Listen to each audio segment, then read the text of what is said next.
Hey, folks, welcome to Free Press Sports with Carlos and Sean. Carlos, we have the great Dave Birkett here to join us again. It's a momentous occasion, and I want to get Dave's thoughts right out of the bat on this occasion.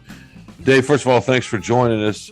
And what do you make of Carlos writing a column about whether somebody should lose their job or not, and then not really saying? Do you see that as growth? Do you see that as becoming an adult? I mean, I'm curious, Dave. What's your take on that? I don't know. Let's just so the listeners know, this is early in the morning. I just dropped my kids off at school. One of them's in the orthodontist right now, so I haven't got around to reading all my usual stuff. So I haven't read Carlos's column yet. It was fantastic. I believe it was fantastic, but the fact that you tell me that he didn't take a stand on what should be done, I guess I'm not totally surprised. Carlos, you can't fence ride. Come on, man. We want opinions out of you. This is the problem with Sean Windsor, is that he criticizes me all the time for, you can't be a meanie. You can't call for people's jobs. That's just being a bad person. How dare you?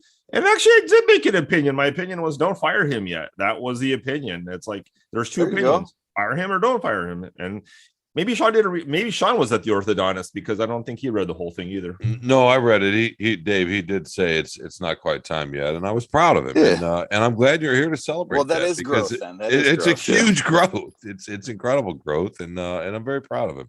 Yeah, no, I mean, look, I think everyone knows evil Carlos, would take the opposite opinion, unless it was Matt Patricia, who somehow he defended for whatever his, entire career in Detroit, even though he didn't deserve it. Well, that was the opposite opinion. That was the opposite opinion. Coach Matt Patricia to you, okay? Coach Matt Patricia. He ain't my coach, that's for sure.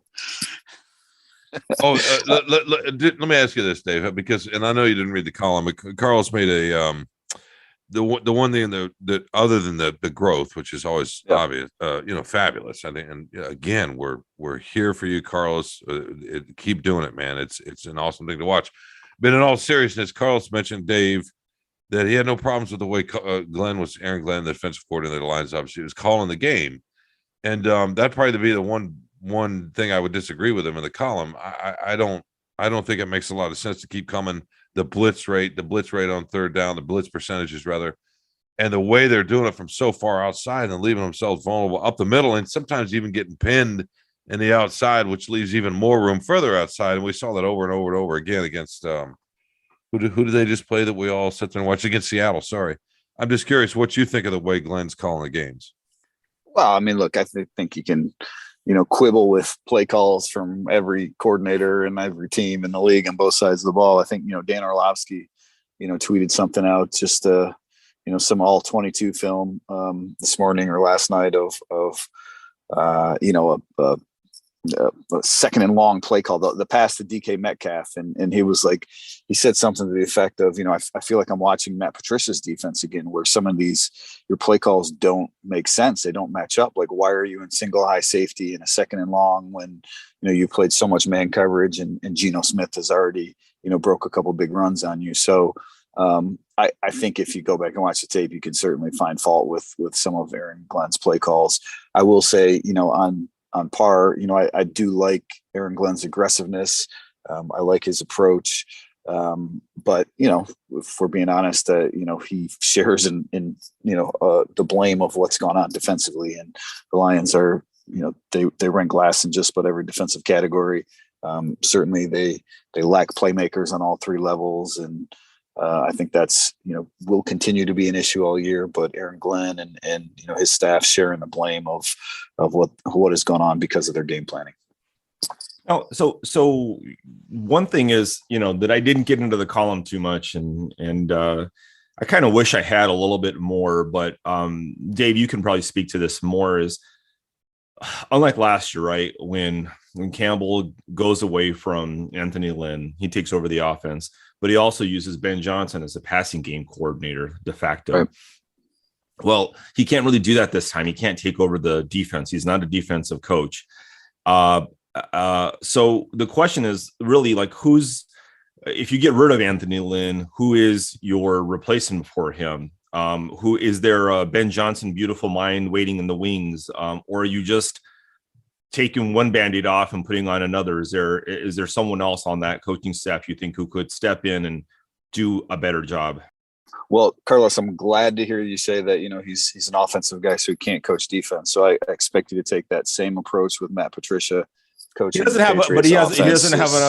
have enough experience. That's the problem. If he gets a few years of head coaching experience under him, then I think he can. Yeah. And also, if he played defense in college like Matt Patricia, or played offense, then maybe he has more credentials. Yeah, Division III football, right? Okay. Rocket science, okay. Right. No, you're right. All right. Todd Wash. Wait, did you just say he was right? Well, no, I said right. Okay, let's move on. Yeah, dismissive. It was a dismissive right.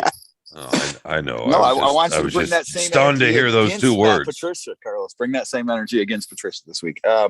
Look, Todd Wash on the Lions staff, defensive line coach. He's the obvious replacement, for a defensive coordinator. And I need to qualify that by saying Aaron Glenn is not going anywhere, nor do I think he should. Carlos, you and I are in agreement. So you are right about that. But Todd Wash is, he was a longtime defensive coordinator in Jacksonville. If you go back, 5 years, Todd Wash was a guy that when Jacksonville's defense was humming, people thought he might be a head coach at some point. I would think that, if they wanted that sort of, in-house setup, someone gets promoted. When we were talking about Aaron Glenn maybe getting a head coaching job this offseason, Todd Wash was the next in line guy. A lot of people think it's Aubrey Pleasant. And I do think, Aubrey is another guy that, has a chance to be that guy. And certainly he interviewed for defensive coordinator spots this offseason as well. But I think Todd is probably next in line, and especially given, some of the struggles the Lions have had in their secondary. So it's certainly a little bit different, right? Offense is, you're very much on the attack. You're very much creating, all the different looks and plays that you're trying to confuse the defense with. And so, I don't know exactly how Todd Wash's approach would be different than Aaron Glenn's. I guess I'd have to go back and watch some Jacksonville film to figure that out. But I think, the Lions do have some experienced coaches on staff who might be able to help in the game planning and help in the coordinating of the defense if it came to that. Speaking of watching film, just a quick point. Just speaking of watching films, I like how Dave mentioned that he watched, all of Dan Orlovsky's all 22 breakdown, all of his tweets, everything, but he didn't have time to read my column. So no, thank you for that. It was Twitter, Carlos. It was Twitter, and I was in the car. So no, thank you. I appreciate that. Yeah. No, we have an app called Freep.com. You can probably access in your car as well. Subscribe. Well, you want to learn about Freep.com, then I have some issues because right now my login is not working. So the only way I can get onto our subscriber stories is through our desktop. So yeah, that's another story. Story for another day. It's been going on for months. As our tech department used to tell me, it's not the plane, it's the pilot. So probably. Okay, well that sounds like an issue for Anjanette Delgado. I don't know why you're not on that, Anjanette, but maybe we can help Dave. It's been happening for months. Come on, we can't let Dave float in the wind like this. By the way, I totally understand the choice. You want to learn about football, or you want to learn about Carlos. That's right. I thought it was funny when he said, "Oh, I wish I'd mentioned this in the column." Well, maybe if he hadn't spent the first third of it saying, I think this about, maybe journalists should. It's anytime my you duty. See a headline about, I think this. Yeah. This is what I think. It's my duty. It surprised me. No, if somebody needs to be fired, it's my duty to say they need to be fired. It's my duty. Dave, how do you pronounce my last name? Carlos Minares. That's right. And you must have slept through that day in J school when you don't make stories about yourself. Yeah. So no, I don't blame you, Dave. You wanted to learn something about football, and that's cool. you know enough about Carlos. Maybe not enough. Right. Carlos is wait. You're saying learn about football and Dan Orlovsky in the same sentence? Okay. He does a great job with those breakdowns. Yeah, he does. But that's okay, Carlos. Yeah, they're 99% Matt Stafford propaganda. But yeah. Hey Dave, I'm there for all the Dan Orlovsky, Richard Sherman fight tweets. I'm there for feuds. All of it. Yeah, all right. Next time I talk to Dan, I'll bring that up. I haven't seen him stick up for or go against Stafford in a while, but we all know him and Stafford are good buddies. So yeah, again, it's one of those things that people sort of understand that Carlos has to say, hey, no, people really don't understand, and they won't until I tell them. All right, let's get back to this defense, Dave, because it's never one person's fault, right? And we could talk about Glenn.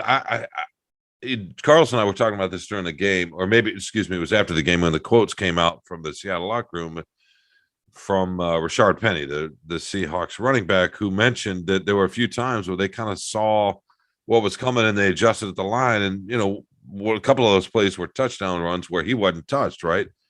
The third down play after the refs kind of reset the clock and the fans went crazy and so forth. That one really stands out. But what do you say to that? I mean, I like the aggressiveness too, but you got to have some unpredictability mixed in with that, right? And maybe a little bit better fits. Yeah, and look, I think Dan acknowledged that in his news conference yesterday, right? Like, hey, that was an issue, right? They hit him twice.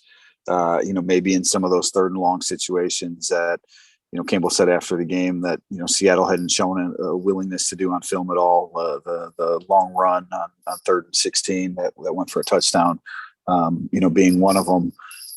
And so now it's on film, right? And now the Lions are aware that that's how teams are going to attack them. And so maybe they should have been aware of that, from the jump, but they hadn't been bid on those sort of, plays before. And now it is. And so now other teams and, Matt Patricia and the Patriots this weekend will be looking to expose the Lions the same way. So you would expect that the Lions would have some solutions for that. Maybe it's not, a zero blitz with, when you're on the fringes of field goal range and you have a running quarterback. I mean, maybe we can all, say that there's an issue there that, you get 5 yards and all of a sudden it's a more makeable field goal. So you want to protect a little bit against that. But your point, Sean, I think is valid that, look, maybe the Lions need to be, Shane Waldron and the Seahawks seem to be one step ahead of Aaron Glenn in the Lions defense all game Sunday. And, that's certainly an issue for any coach.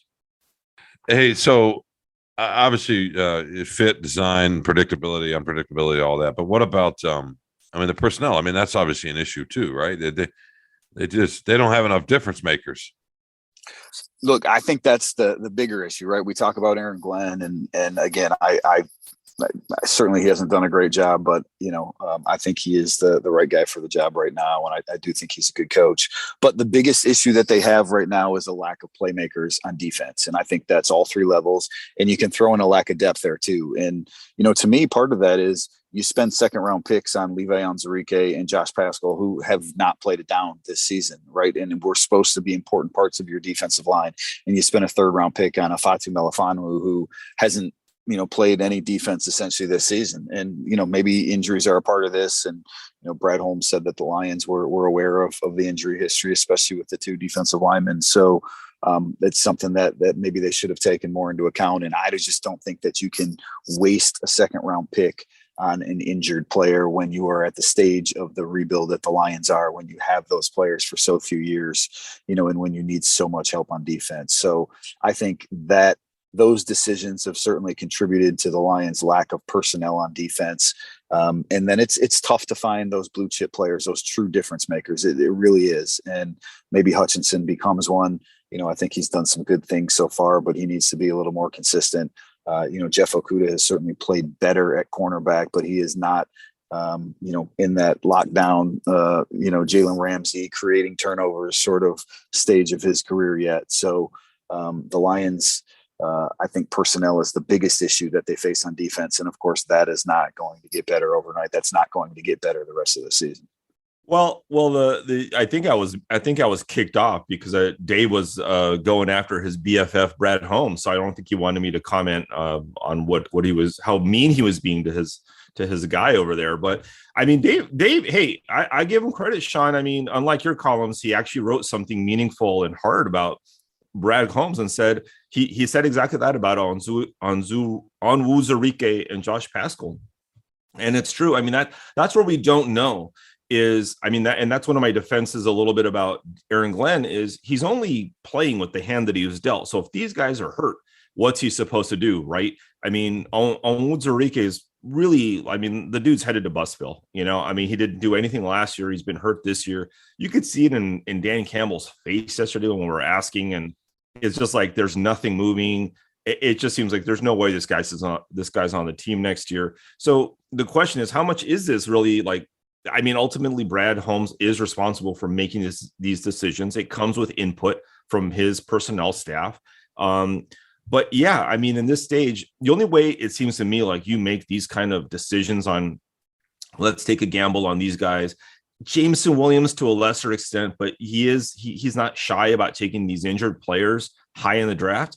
It's if someone has told him, whether it's Sheila Ford Hamp or whatever, saying, you don't have to worry for 3 years, maybe 4. This is going to be a slow process. I want you to build it the right way. If you can go get these people, these guys, and they're really good players, but it's going to take them a year, maybe 2 to get on the field, that's okay if you really, really believe in them. But right now, it just feels, and I know even with the defense being, I don't think everybody thought they were going to be a ton better, but somewhat better, maybe middle of the pack, because they're not, because they're so far away from that and the worst in the NFL and all this stuff. They're missing an opportunity. And I think Dan Campbell senses that, like, if our defense was just a little better, and forget all of Jared Goff's stupid, oh, if I didn't throw that pick or what, yeah, whatever, like, yeah, you can't be perfect, but they're really missing an opportunity to win. They could have won Sunday's game. They could have won in Minnesota. We're going to see what happens in New England. Now, Dave, do you think Aaron Glenn, the one thing I said was you got to wait till after the bye, give them the bye, give them a couple more games after that. That's really when they can really sit down and really think about what needs to change. Do you think he's safe for the whole season? Or do you think I think about midway through the season as a fair point to kind of assess, is this the guy? Should we move away from him and make a change? But do you think he's safe for the whole season? Well, look, first, Carlos, you're 100% right about what you said about, sort of first time in your life, but about, what you were saying about, Brad and sort of the state of the defense and those picks. I mean, ultimately it comes down to players. And Dan Campbell seems sad. Like when he was asked about Levi on Monday, like it was just one of those like forlorn looks, like, man, he's not getting better. It resigned to the fact that he wasn't going to get anything out of a second round pick this year. And I think when it comes down to that, look, like you can take a chance on Jameson Williams because Jameson Williams has elite talent, right? And you need those guys on your team. And so I know people will quibble with, well, maybe 32 and 34, there was more value. We get more immediate impact. Well, that's a roll of the dice. I think that's worth taking because again, you need difference makers to win and sort of the long runway that they do have, but it's different in round 2 because you can get good players. Levi Onwuzurike, I don't think the talent is significantly better than, what the alternatives were at that position or at that spot in the draft. And given the fact that you only have 4 years of control of second round picks, I just don't think that's something that's was a wise roll of the dice for the Lions to take. Now back to your question about Aaron Glenn. I think Aaron Glenn is a good coach. I realize people are on him right now and everyone wants to see something different, but maybe it's heightened because Ben Johnson and the offense have looked so good after the offense was so terrible the first half of last season, and people are looking for that.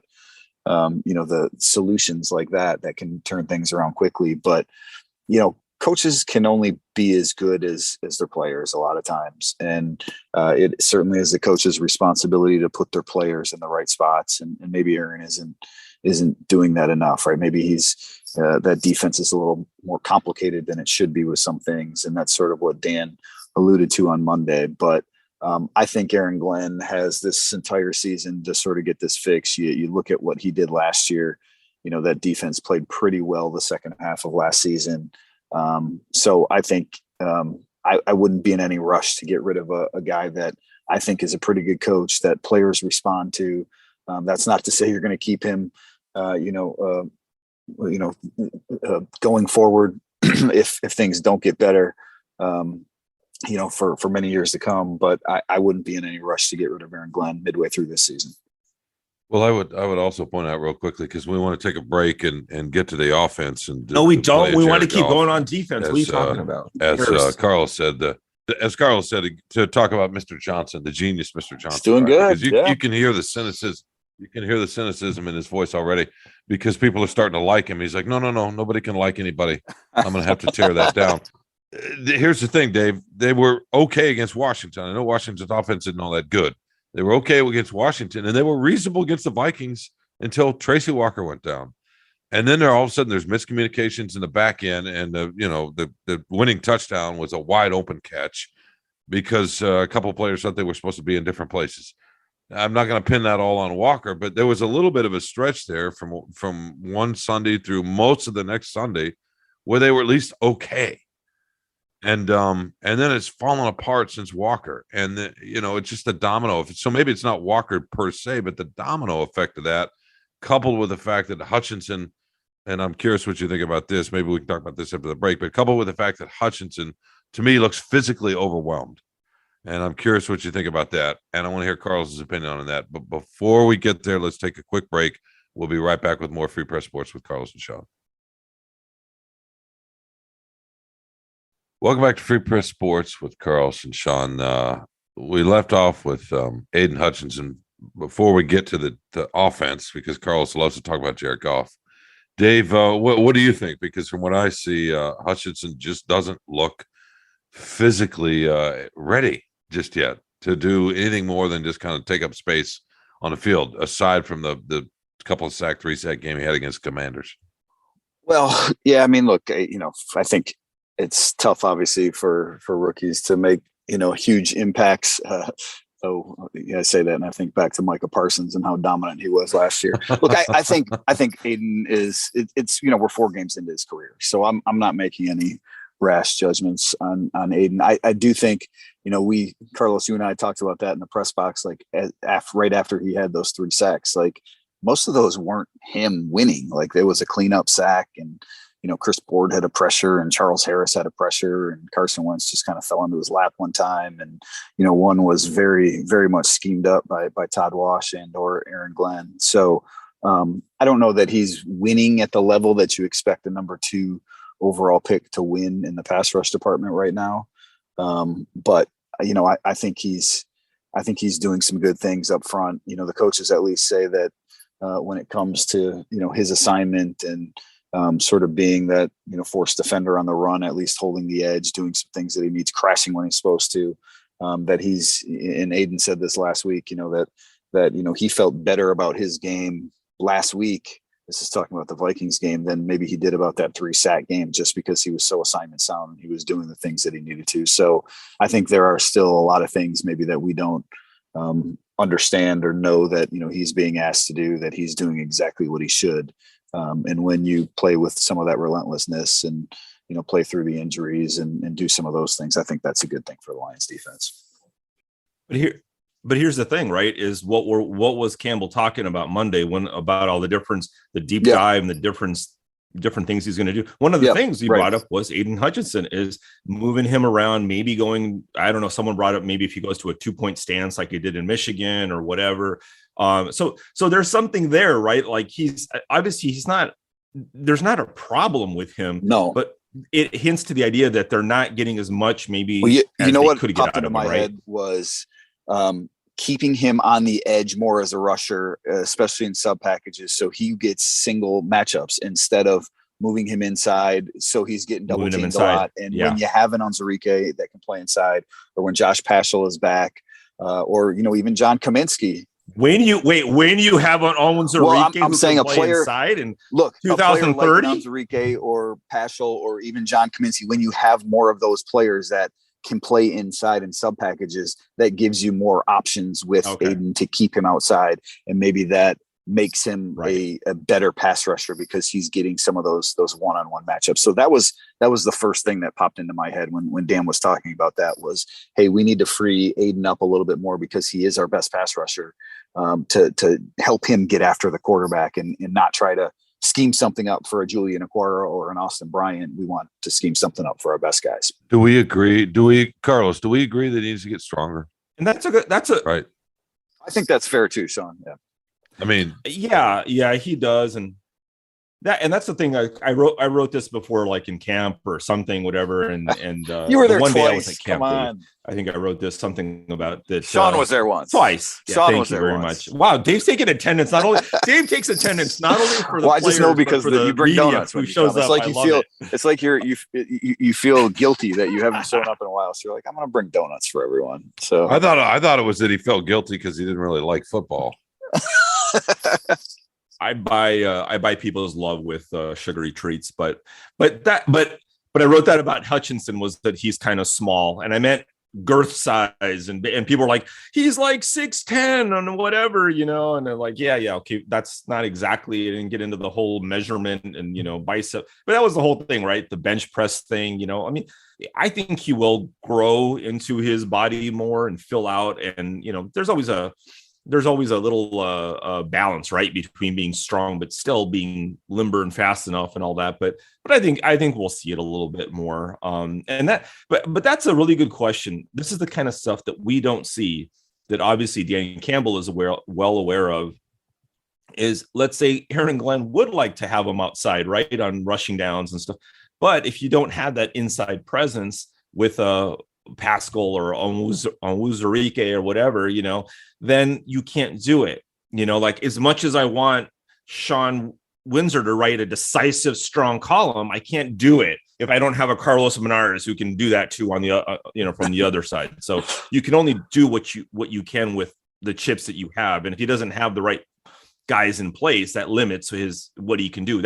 And they're not going to come out there and say, well, if we had Onwuzurike, we could do this, but we don't have, they don't talk that way. Like, well, excuses are for weak people, and no finger pointing on whatever, football cliches. I saw a stat, this was maybe one of the ESPN analytics guys that had tweeted something out about this, that, Aiden Hutchinson, I don't remember the exact rate, but he was like near the top of the NFL in terms of the double teams that he faced. And a lot of that comes from being inside, right? I mean, you're just naturally, there's three guys inside that you're trying to beat, instead of, when you're just one-on-one against a tackle. And look, Aiden plays plenty on the edge too. So I'm not saying that. I'm just, some of these, obvious third down, nickel situations where you just pin your ears back and get after the quarterback. Maybe that's part of it. So, and Sean, to your point, like about him getting stronger, like I think that's valid. I would just say that, and you guys know this, right? Like, there's just a different grown man strength that you get, as your body matures, and Aiden's still a young player. And so, I don't think he's weak by NFL standards, but if we're talking about him 2 years from now versus what he is now, like I think, he's just going to be bigger and better and stronger. And maybe he gets there. On the other hand, I mean, the player that I liked at the draft was Sauce Gardner, who's, by the way, playing at a Pro Bowl level. And if you think about, of course, Sean liked the guy who was playing the Pro. No. Dave and I talked about this. He was the guy that I liked a lot, because it's just, if you think about what AJ Brown did, what you saw Metcalf do a couple times, if you got somebody out there like that, it didn't have to be Gardner, but just, I mean, yeah. I get it that you want to get to the quarterback.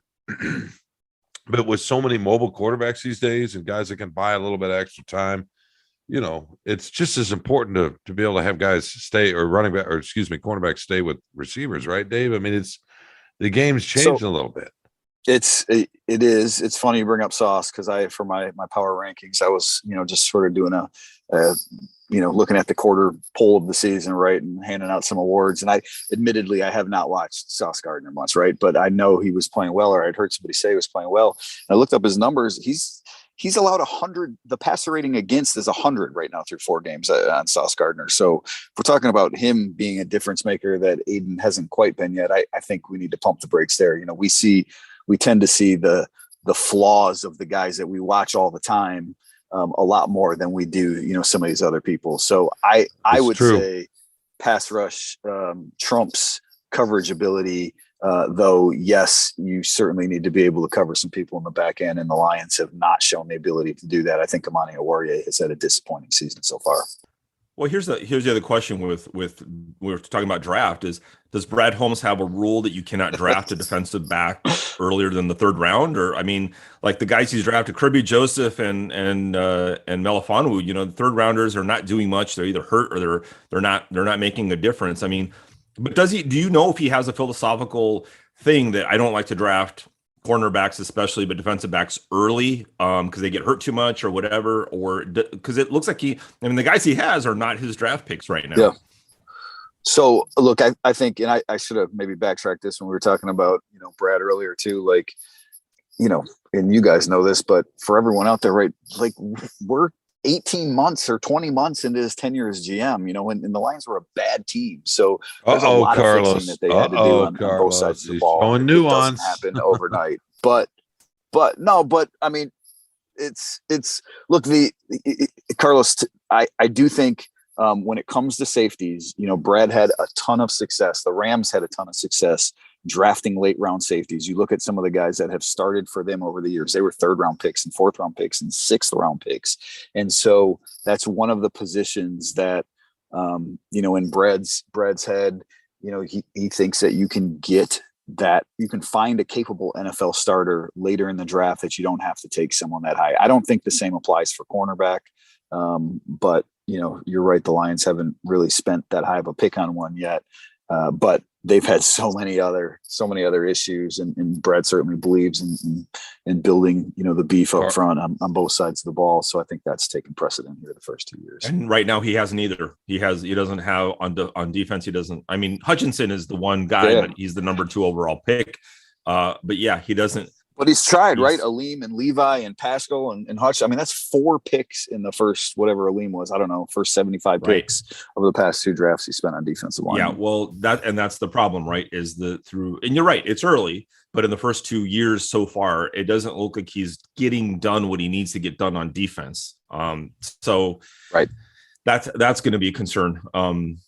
And so, hey, one thing is I don't think you answered the question I had about Aaron Glenn, in that, do you think they stick with him the whole year, or they do even if they come out of the bye and they're still struggling just as bad, the numbers still look bad, and the chorus for firing Glenn grows louder by the week? Do you think that's Campbell has the stones to stick with him and no, I'm riding this thing through the end of the year?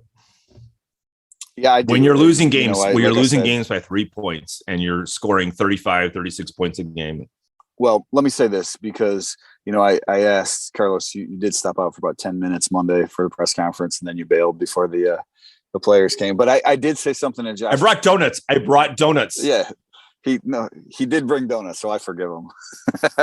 But, I did ask Josh Reynolds that, hey, you guys, I mean, you have a kind of historic offense here, the chance to be one, right? This is on par with what the Rams were doing a few years back. What's the pressure to not squander that? And I think there is, right? You don't want to look back on this season and be an offense that averages 30 couple points a game and finish 6-11. That doesn't look good on anyone. And there's no guarantee that you're able to sustain this type of offense going forward as people age and, other teams catch up with what you're doing. And so I think there is some pressure on this team to, hey, we have a really, really good offense and we need to make the most of it. But Carlos, I just don't think that I don't think that there's a change of coordinator that would make that much difference, even if they're losing. I think, maybe it was a little different last year. Ben Johnson was this young guy, had never been in a spot before. You want to see what you have there. Todd Walsh was a defensive coordinator in Jacksonville again for 5 or 6 years. You sort of know what he is if you want to go that route. I think Aaron Glenn is a good coach. I think Dan has given him and will give him a long leash because he trusts him and he likes what he can do and he likes the relationship he has with his players. They need to be more productive. They need to have more success on that side of the ball. But I don't think, the story on what he's going to be as a DC will be written until after this season. I think that my take on this is just that, if Campbell gives him a reasonable amount of time, a few more games coming out of the bye, and nothing has changed, then he really has to think long and hard about the pressure. When if this trend keeps up and you keep losing little by, but just by a few points, and like you said, squandering, this kind of opportunity on offense, it's going to seem so pig-headed on his part, so stubborn, that a lot of that criticism is going to turn toward Campbell. And let's face it, also, he's got a boss. She owns the team. Right. And you can't just keep saying, well, I really believe in AG. I really love, Aaron. I believe in him. And that can be true. And that's why I asked that question about separating the difference between your respect for the person and your making that hard, objective decision on something has to change. And that's part of the whole thing, by the way, of not pointing fingers and keeping the team together, is if you're not changing anything significant, if you're just rearranging the deck chairs in the Titanic by moving, Hutchinson outside or doing this or doing that, playing a different nickel, whatever, players will lose confidence. They're like, well, what are we doing? We're something, so at least, and unfortunately, this is part of the politics and the optics of the NFL is you sometimes have to make these moves, have a sacrificial lamb, whether it's Aaron Glenn, maybe it's someone else, maybe it's whatever, Robbie Pleasant or the linebacker coach or I don't know, someone. You got to throw somebody to the wolves to make it at least seem like you're trying to change things. If changing the players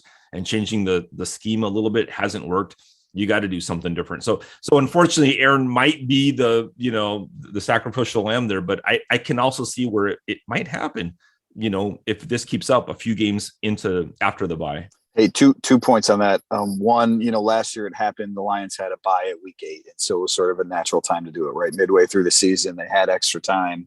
That's not the case this year. Bye is after this Patriots game. And maybe people will be up in arms if the Lions lose to the Patriots with a third string quarterback and failed head coach that was here, calling plays. Like really good offensive mind. Yeah, I know exactly. Maybe that would, get people going a little crazy, but we're 4 games into the season here. Right. And this is a Lions team that Carlos, go back to maybe the last time I was on the pod and you thought they were going to win 6 games. Right. And I thought they were going to win 7. And so I don't think most people didn't look at this team and say, this is an 11-win team. And now all of a sudden the defense is letting them down. Like we knew there were going to be growing pains on that side of the ball. We knew they lacked talent on that side of the ball. So I think we have to let this thing play out a little bit to see what fixes are made and to see, how they respond. And if they can maybe salvage something on that defense to, make the most of what looks to be a pretty damn good offense. Dave, I can't believe I'm about to say this, but I sort of agree with Carlos. You hurt my heart. Yes. If Team Carlos is winning this decisive, it's a blowout. But this with this qualification, I mean, it's got to look like what we just saw, right, against Seattle. If it looks like that for 3 or 4 more games, right, I don't know how he survives, because that looked like the defense didn't know what it was doing and was completely out of position and completely outfoxed. That's the problem. I think fans will forgive because of the bad luck with injuries, and they're going to start taking it out on Brad Holmes at some point, to Carlos's point. But I think fans will forgive the lack of personnel, lack of talent. Hey, let's let Hutchinson gain 20 pounds and see what he can do in a couple of years.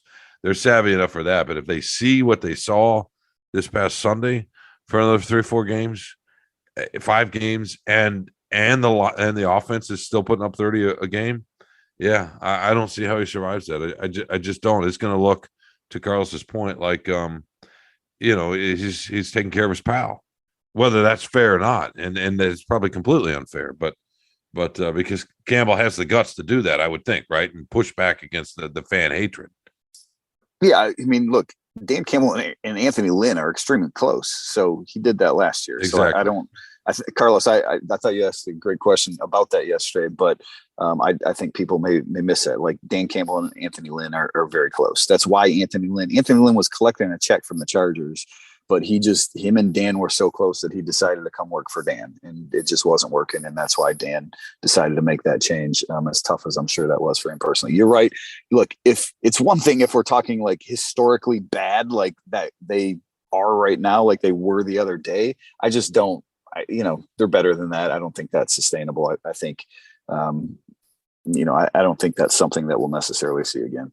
What if here's a quick little, what if, the great Matt Patricia's offensive line, what if they hang 40 on them this week? I mean, that would be Bailey Zappi at quarterback. Yeah. With Bailey Zappi, who actually, he came in for Brian Hoyer in Green Bay and almost won that game. So it was a lot of run. Yes. But if they did that, that would just be the straw that broke the camel's back for the Lions fans, right? To do this, to have Patricia do this to your team with a third string quarterback. Yes, it's in Foxborough, whatever, but that's the kind of, and let's not forget, these are emotional things, these games. I mean, I spent the weekend with Sean's, boys a couple of weeks ago, and these fans take it really hard, and Sheila Ford Ham takes it hard. And it really feels like this could be a wasted opportunity. And let me just say this.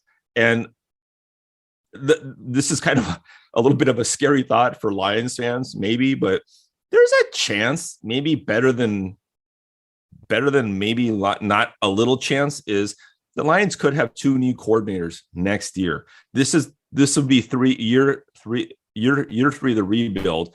They could lose Ben Johnson. They should lose Ben Johnson, in fact, and they might have to replace Anthony Lynn. Can you imagine that?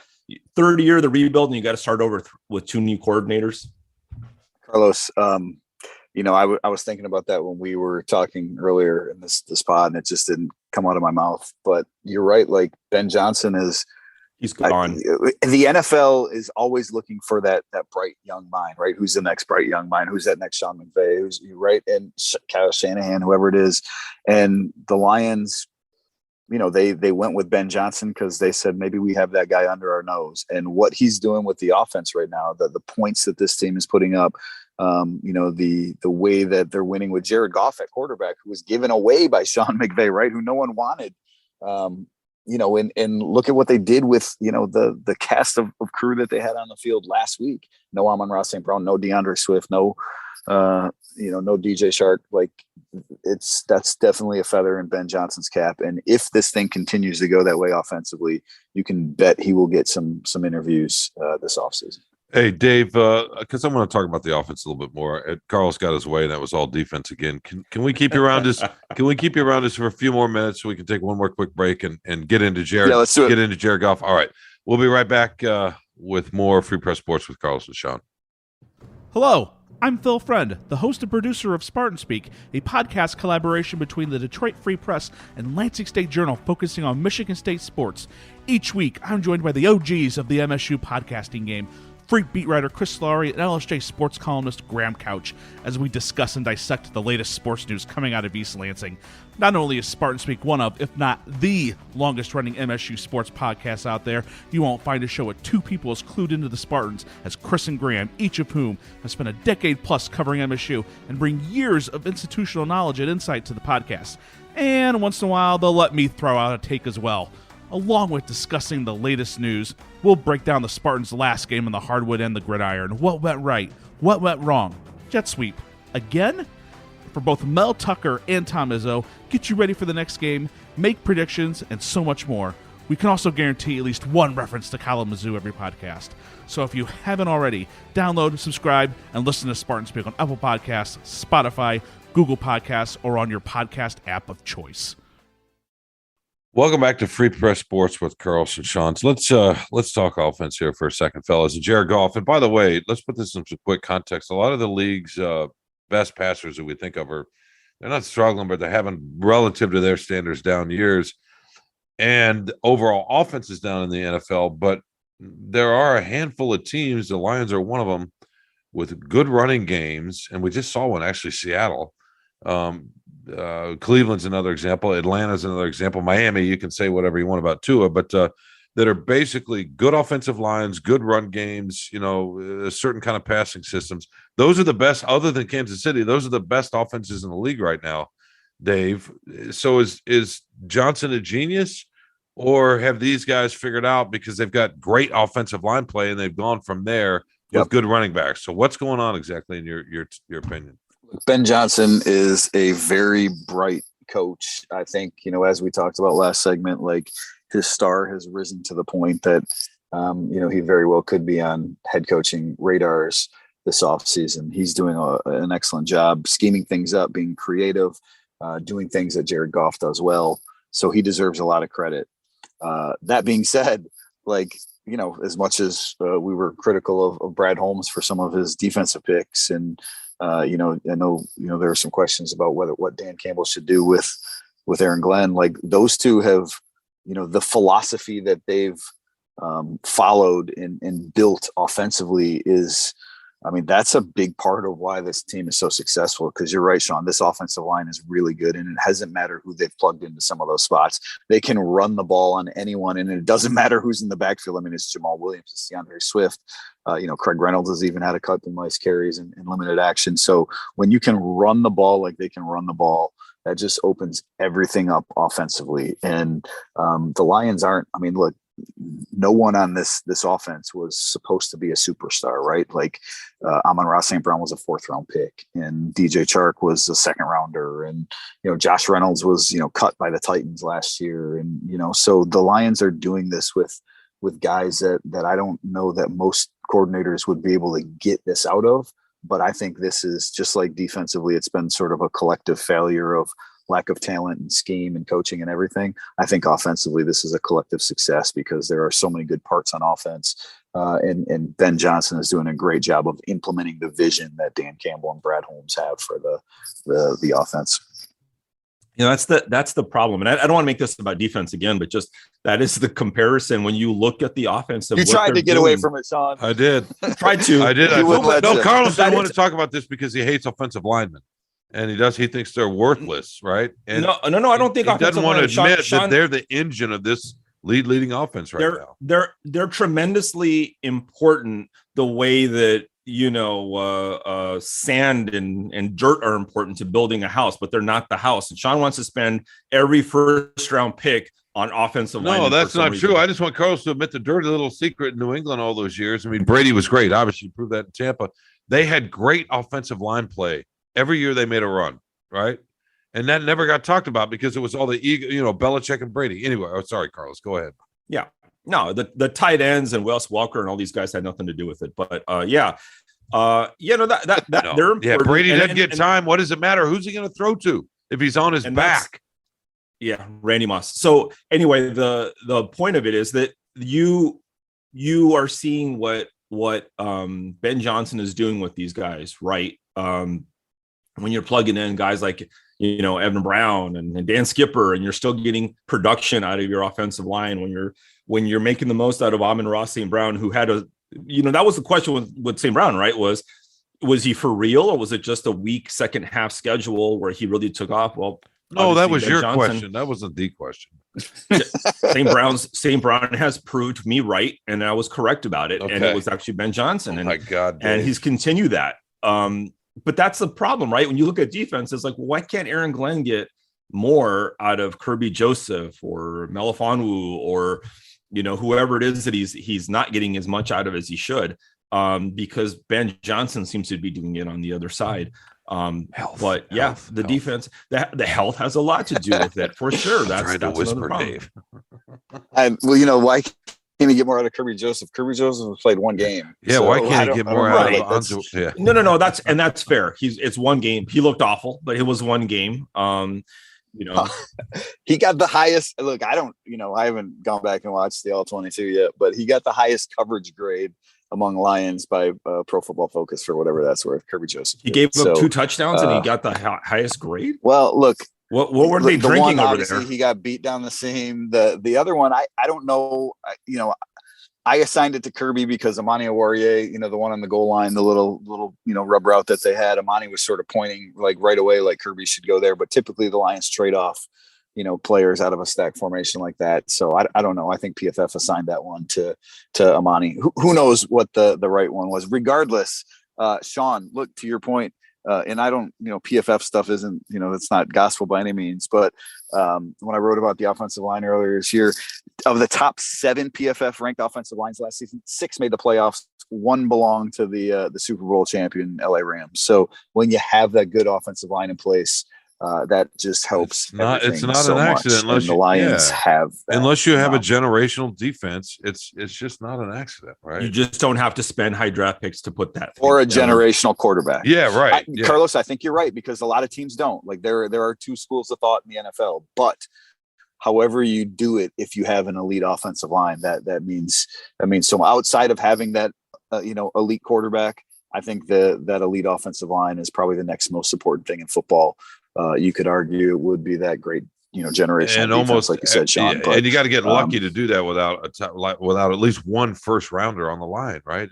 There's a reason they all go so high. Yeah, no, that's why I think Brad deserves credit, just because, look, he inherited a team that, Bob Quinn had drafted Taylor Decker and Frank Ragnow. And so he put some pretty good pieces in place. Jonah Jackson, right? Like Vitae, they brought in as a free agent. So they had a lot of pieces in place. And Brad looked at that and he said, we're not satisfied with that. We want to make sure that this thing is going to be great for years to come. And so he spent that high pick on Sewell, and that's who they wanted. And I mean, look, it wouldn't surprise me if, they have the Rams pick at 28 next year, if they took the best guard available or something like that, just to keep this sort of monster that they have going. It's something that, hey, look, I'm not saying they're going to do that, right? They have so many holes on defense, but it wouldn't surprise me, just knowing what Brad had told me, that morning of his first draft was, we want to build this beast, keep feeding the beast, just like they did with the Rams defensive line when they took Robert Quinn and then Michael Brockers and then Aaron Donald. And, so they stacked one high draft pick on top of another to form the best, most menacing defensive line they could. The Lions are trying to do that offensively with their offensive line because as they've proven this year with a really good offensive line, they can do just about anything they want on that side of the ball. It's amazing how they're a couple of plays, right, Carlos? I mean, they really are. They're 3 plays away from 3-1. I mean, it's just kind of, but also it really, if the defense was actually even anywhere close to being okay, it wouldn't even be 3. Absolutely. If they might be 4-0, who knows, right? I mean, and we've been talking about them in Philly in a completely different way. It's kind of crazy to think about that. You're right. If they were just even okay, so and that's what's so hard, Dave. Oh, go ahead. Sorry.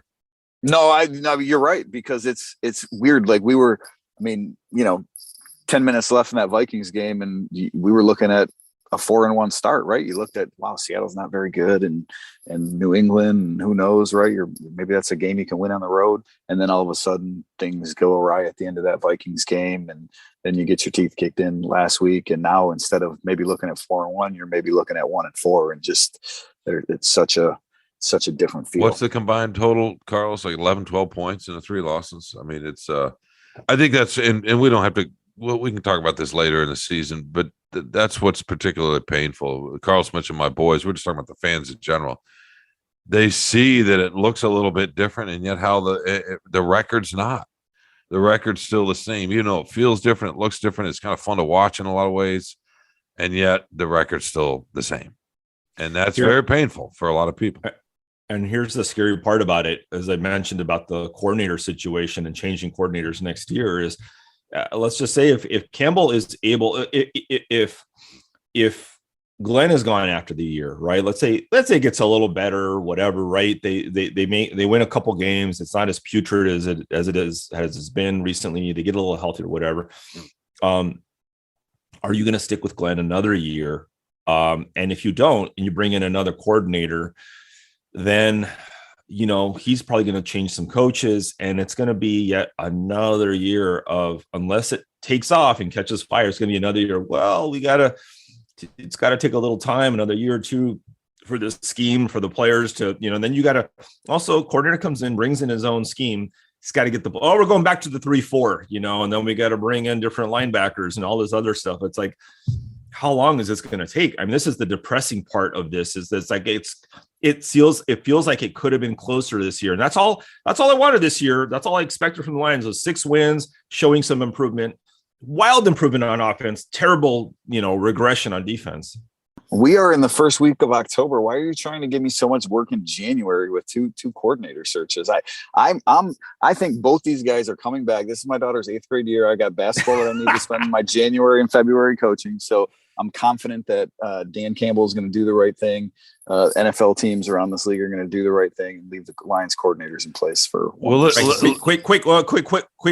Quick poll. Sean, is Ben Johnson a head coach next year, or is he still the offensive coordinator? He's still offensive coordinator. Dave?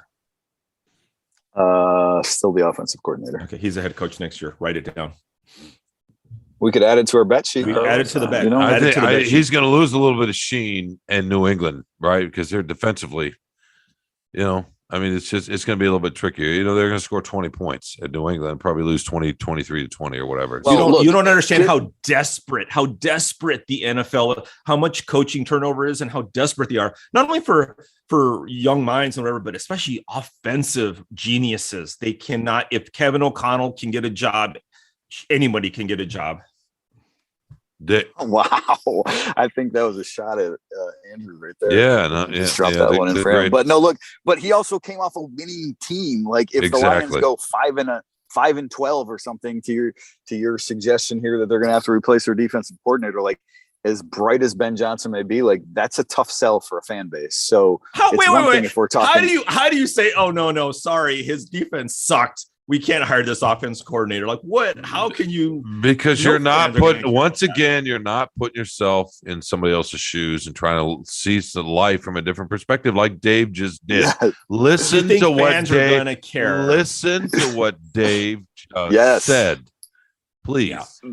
Yeah. Okay. Oh, no fan bases are not going to support hiring an offensive coordinator who puts. You didn't understand there was a fan base with the Lions until you saw my kids 2 weeks ago. So please listen to what Dave just said. Can you mute Sean for a minute? Dave and I are going to have an adult discussion now for a few This is ridiculous. Dave, I can't, I don't know how much more of this I can take. What are we betting? What's the bet? Lunch. We always bet lunch. All right. I'm going to get lunch. Hey, fans, I'm going to get 2 free lunches next year. All right, Dave, we just need you for a couple of more minutes because we got to wrap this show up, and we're going to go into the segment called our favorite thing. My favorite thing. It's got to be because it's Carlos, any version of I. So my favorite thing. We'll let Dave start, and then I'll go, and then you can figure out how to do this. I can't remember if we've done this with you before, but it's quick. Yeah, I think we have. Okay. Favorite thing of the week. So right? yeah, exactly. Right. Go ahead, Carlos. Well, my favorite thing last week was I think it was going back to the stadium, Sean. It had been a couple of weeks since we'd been there, and I really enjoyed. Not only what I really enjoyed is I was curious to see what was going to happen in Ford Field if the fans had lost interest, because the week before that, as we said, I wrote about it. Spent the week with you and your boys. They were really disappointed about that Minnesota loss, and they were just as crazy as they were. They were so into it. They were with the team the whole way, even when they were losing. And in the fourth quarter, they came back a little bit. They stuck with the team. And I think that's been impressive to see. It's still early in the season, but I think that there's something. I hate to admit it, Sean, but you're a little bit right or not wrong in this case. Is that there is something behind this team, and I think this speaks to yet again my point. Sorry to congratulate myself, but I have to do it. The offense excites people. People come to watch offense. It does. And even if it's a blowout and you losing 48-45 feels better, I think, than losing, 17-13 or whatever it is. Or 7-3. Yeah. Or 7-3. So I was impressed with that. It's fun to go back there. It's fun to be around people. Mitch Albom was there. So we had a full crew. There's something just kind of fun about being at a football game when you got your whole staff and, your A team plus you, Sean. I mean, it's been really fun. What are you name dropping that Mitch was there? Our colleague. I mean, what is this? Mr. Albom. And by the way, Dave, this is nothing like what he says privately when he sees all those people, because he wants all the glory or goes through the budget and says, "Oh my God, they're writing this, but not this. They're writing this, but not this." Oh, you're confusing yourself with me, my good friend. I heard him saying that the other day. I was like, "What? Why?" And we talked about this. I keep saying, "Why are you worried about this?" Now it's all the Freepers are here together, and let's be glorious together. All right, my favorite thing is one of these days. Don't steal it. No, one of these days, Carlos will stop with the hypocrisy. No, Dave, I would say my favorite thing was the column he wrote about Aaron Glenn, because I saw the headline and I cringed. And then I read the column. I thought, this is a nice, sophisticated, thoughtful, insightful piece. And yeah, like you said, Dave, earlier, growth. That would have been my favorite thing. But is there anything better than stumbling across a TV show these days and realizing that there's something there's a series out there called A Halt and Catch Fire about the Texas computer scene in the 1980s. They ran on AMC that I knew nothing about, and came across a list, or somebody said, "Hey, here's some underrated shows from the last 15 years," and just started watching it. It's just it's a great period piece. It's a great kind of piece about a series about taking a chance and risk and what you go through to do things that end up changing the world a little bit, or a lot in this case. And that part's fun, but just this idea that there's so much good content out there, so much good storytelling out there, guys, that it's kind of fun to stumble across something that, is a little bit under the radar. So that was my favorite thing, along with Carlos writing a really good column and showing some adult restraint. Dave doesn't watch TV. He only draws up plays for his youth basketball teams, which is also true, awesome. Yeah. Yeah, that's basically the only TV I watch is when I'm flipping out a game until I can steal a play. So I would say I feel you there, Sean, on your favorite thing, but I can't tell you the last TV show I've really watched like that. So, and guys, my favorite thing, I guess I would say coming on with you guys because I enjoy it, and but I have to, there is an I in Dave or in Birkett, right? I'm Dave, but David, right? So yeah, you got double I. Yeah, it's almost like Carlos. Yeah, there you go. My favorite thing is, look, shout out to my daughter Avery. She was named the Scholar Athlete Award winner for her cross country team, and we've got a very good cross country team in the CYO. They'll probably win their second straight CYO championship next year. And I told her a few years back, like, hey man, as proud as I am and you should be of your athletic feats or the work that you've put in to be able to run like you do.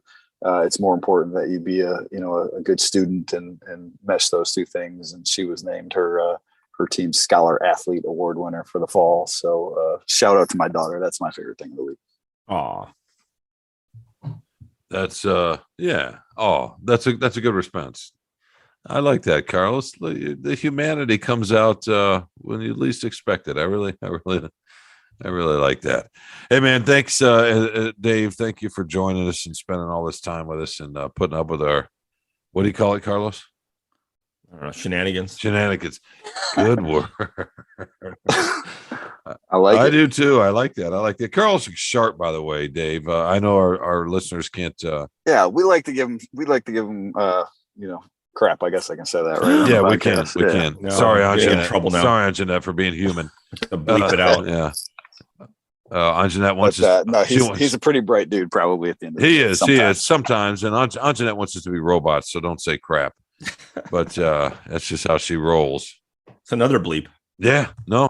By the way, we need to thank some people, Carlos, and let's start. Did we just thank Dave? I can't remember. The great Dave Birkett. Yeah, screw it. We'll thank him again. He only came on because we gave him Marriott points on his gift card. Yeah.